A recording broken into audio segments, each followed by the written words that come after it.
Thanks, Steve.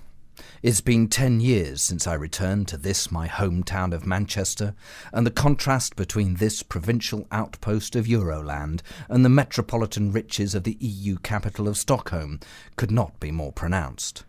My porter at the Richard Leese Memorial Transport Hub advised against using the rusting trams or smog-belching buses, so I was glad when my half-hour wait for a cab led to a safe if slow passage through the traffic to the gated suburb of Didsbury.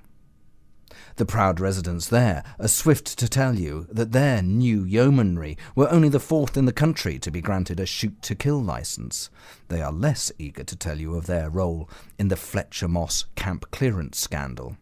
Speaking to one resident, it's not clear who they fear more, their neighbours on the Wythenshawe estate or the new faces of the climate change refugees.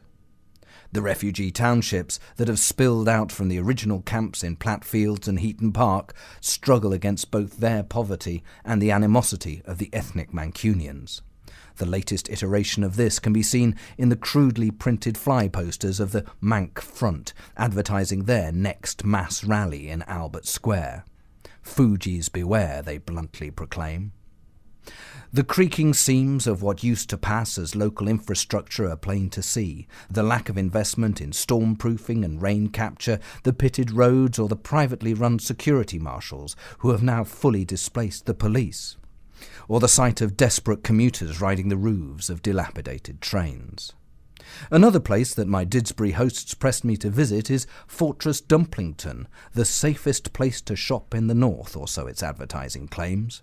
I would have loved to have seen this bastion of consumer culture, but their security, dubbed the Peelers by locals, tell me that my credit rating is not high enough to be let past the razor-wire-topped walls. The legacy of 2031's year of looting is felt by all, whether in a gated community or not. The devastation left in the wake of the UK's first hurricanes is not just physical.